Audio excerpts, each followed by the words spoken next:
안녕하세요, 채권맨입니다. 오늘은 그 판결문이 나와 있는 민사나 상사채권의 그 회수 가능성을 어떻게 알 수 있나 라는 주제를 가지고 한번 말씀을 드려보도록 하겠습니다. 민사나 상사채권의 어떤 그 소송 과정에서 나오는 판결문이나 또는 지급명령이 결정되는 과정은 크게 두 가지 부류로 이렇게 분류를 해볼 수가 있습니다. 하나는 그 채무자가 어떤 소송이나 민사소송이나 지급명령에 그 대응을 적극적으로 하지 않고 무대응으로 일관하는 그러한 형태가 하나가 있고, 나머지 한 형태는 소송 절차에 아주 적극적으로 소송에 임하는 형태, 또는 지급명령에 이의 신청을 한다든가 해서 이렇게 아주 적극적으로 소송에 임하는 형태, 이렇게 두 가지 부류로 나눠 볼 수가 있습니다. 그래서 전자의 경우에는 쉽게 말씀을 드리면, 전자의 경우는 이제 소송에 별로 이렇게 관여를 하지를 않고 뭐 될 대로 되라는 식으로 이렇게 방임하는 형태가 되겠죠. 이럴 경우에는 그 채무자의 자산이 거의 대부분 없다거나 재산이 없다거나 또는 이미 신용 상태가 상당히 망가져 있는 상태가 있는 경우가 거의 대부분이라서, 쉽게 말씀드리면은 속된 말로 네 마음대로 하세요 라는 이런 방임형이라고 할 수가 있고, 후자의 경우에는 소송에 이제 적극적으로 임하는 형태가 되겠습니다. 후자의 경우에는 어떤 그 채권에 다툼이 있는 경우가 하나가 있습니다. 그러니까 채권자는 이제 돈을 달라고 하는데 채무자는 거기에 대해서 무슨 이유 때문에 나는 돈을 못 준다, 뭐 예를 들어서 무슨 하자가 있다든가 물건에 무슨 결함이 있다든가 상사 거래에서, 또는 뭐 민사채권에서 돈을 뭐 이자를 줬는데 뭐 안 받았다고 한다든가, 채권자가 뭐 이렇게 해서 그 다툼이 있어서 그 채권에 이제 문제가 있어서 민사소송에 적극적으로 임하는 형태, 이렇게 이제 그 하는 형태로 나눠볼 수가 있는데, 그 민사소송에 이제 적극적으로 임하면서 다투는 형태로서 대부분의 채권자는 이런 경우에 채무자는 자산이나 채무자의 자산이나 재산이 적극 재산이 있는 경우가 거의 대부분이고, 신용 상태도 상당히 양호한 경우가 거의 대부분입니다. 이런 경우에 만약에 채무자가 제1심에서 패소를 하더라도 항소를 하는 경우가 종종 많고요. 경우에 따라서는 2심에서도 패소를 하더라도 제3심인 대법원까지 가서 다투는 경우가 많습니다. 그래서 이런 경우에 채권자가 만약에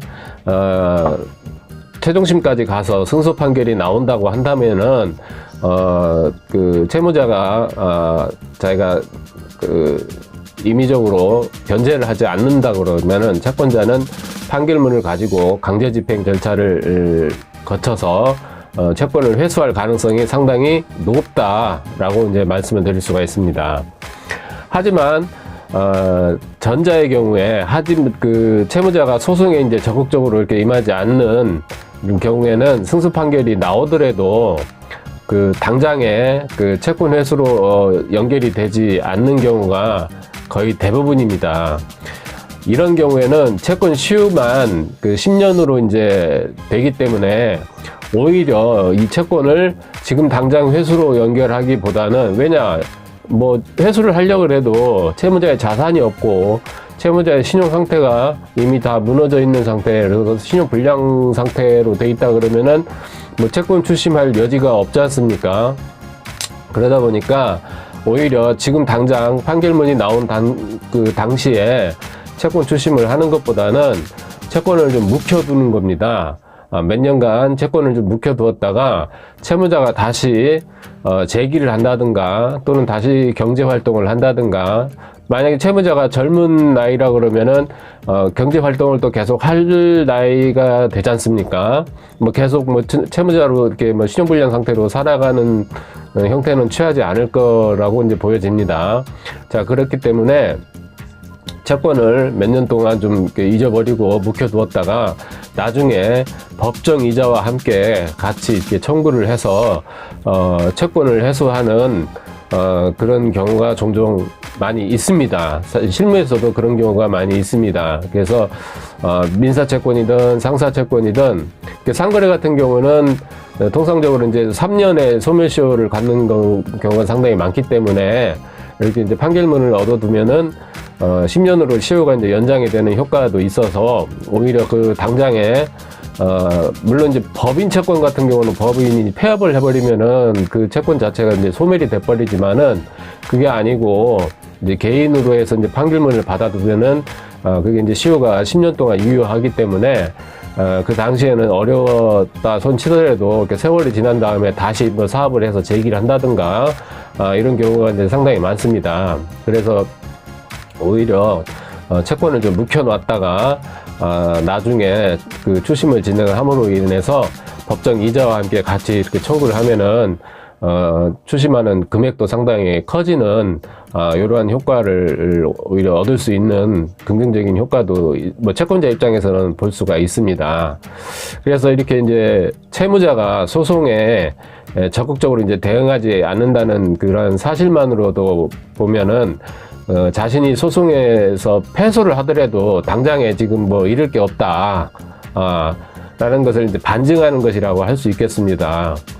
이런 경우에는 채권자 입장에서는 오히려 뭐 아까도 서두에도 말씀드렸다시피 채권을 오히려 묵혀놓았다가 몇 년이 흐른 뒤에 이렇게 추심을 다시 진행을 해보는 것이 오히려 유리할 때가 상당히 많기 때문에 지금 당장 판결문이 나왔다 그래서 뭐 압류추심이라든가 뭐 이렇게 진행을 해보는 것보다, 물론 그런 거를 이제 진행을 하려고 그러면은 채무자의 상태라든가 신용 상태라나 또는 뭐 재산이 있는지 없는지 유무라든가 이런 거를 이제 조사를 해봐야 되겠죠. 그런 걸 해보지 않은 상태에서는 알 수가 없는 상태니까 이제 그런 거는 전문기관의 도움을 좀 받아서 진행을 해보고, 아니면은 그것도 저것도 아니라 그러면은 아예 그 채권 추심을 업으로 하는 그러한 그 신용정보회사나 이런 전문기관에 의뢰를 해서 처음부터 그 전문적으로 진행을 할 수 있도록 그렇게 의뢰를 해보는 것도 한 가지 방법이 되겠습니다.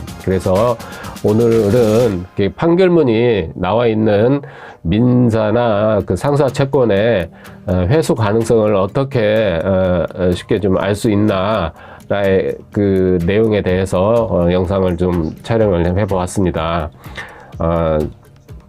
이상 그 도움이 좀 되셨다 그러면은 구독 버튼과 좋아요 버튼을 좀 눌러주시기 바랍니다. 저에게 상당히 많은 도움이 됩니다. 자, 감사합니다. 또 다음 영상에서 찾아뵙도록 하겠습니다. 이상 채권맨이었습니다. 감사합니다.